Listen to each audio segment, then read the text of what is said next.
एक वक्त की बात है। नदी के किनारे कुछ घरों के साथ एक झोंपड़ी थी।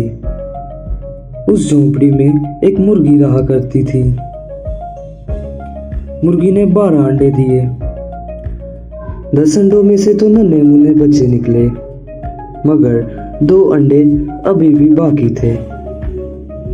जब मुर्गी अपने बच्चों को दाना खिलाने के लिए गई तो 2 अंडों में से एक अंडा टूटने लगा और उसमें से एक नन्हा सा खूबसूरत बच्चा निकला।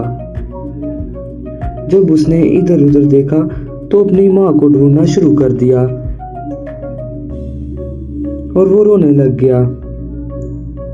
फिर उसने फैसला किया अपनी माँ को ढूंढने का और वो अपने रास्ते पर निकल पड़ा। रास्ते में उसने एक घास खाती हुई भैंस को देखा।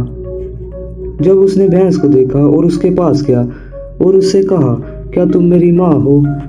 उस भैंस को उस पर तरस आ गया और उसने कहा, देखो मेरी 4 टांगे हैं और तुम्हारी 2, क्या मैं तुम्हारी माँ लग रही हूँ? वो ये सुनकर बहुत नाराज हो गया। इस तरह उसने दोबारा अपना सफर जारी किया। रास्ते में उसने एक बकरी को देखा। बकरी ने कहा, मेरी 4 टांगे हैं और मैं घास खाती हूँ, मैं तुम्हारी माँ नहीं हूँ। ये सुनकर चूजा बहुत नाराज हो गया। इसी तरह बकरी ने उसे कहा, तुम अपनी माँ को ढूंढते रहो। वो अपने सफर पर दोबारा रवाना हो गया। रास्ते में जब वो जा रहा था तो उसकी मुलाकात एक दरख्त पर बैठे कौवे से हुई। उसने उससे कहा, तुम्हारे पैर तो मेरी तरह हैं, क्या तुम मेरी माँ हो? उस कौवे ने जवाब दिया, नहीं, मैं तुम्हारी माँ नहीं हूँ, क्योंकि मैं उड़ सकता हूँ, तुम उड़ नहीं सकते। यह सुनकर वो बहुत नाराज हो गया। चूजे ने आगे जाकर एक बतख को देखा और उसने बतख से पूछा, क्या तुम मेरी माँ हो? बतख ने जवाब दिया, नहीं, मैं तुम्हारी माँ नहीं हूँ, मैं तो पानी में तैर सकती हूँ, मैं तुम्हारी माँ नहीं हूँ। चूजा ये सुनकर बहुत परेशान हो गया। इनकी बातें कबूतर सुन रहा था।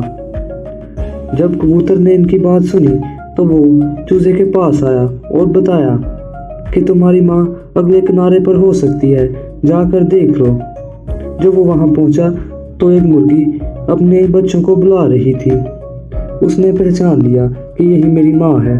उसकी माँ ने उसे देखकर गले से लगाया और उससे कहा, मैं तो बच्चों के लिए खाना लेने आई थी, तुम झोंपड़ी से क्यों बाहर आए? और उसने उसको गले से लगाया और उसने अपनी माँ को ढूंढ लिया। और भी वीडियो देखने के लिए हमारे चैनल रियल स्टोरीज को सब्सक्राइब करें।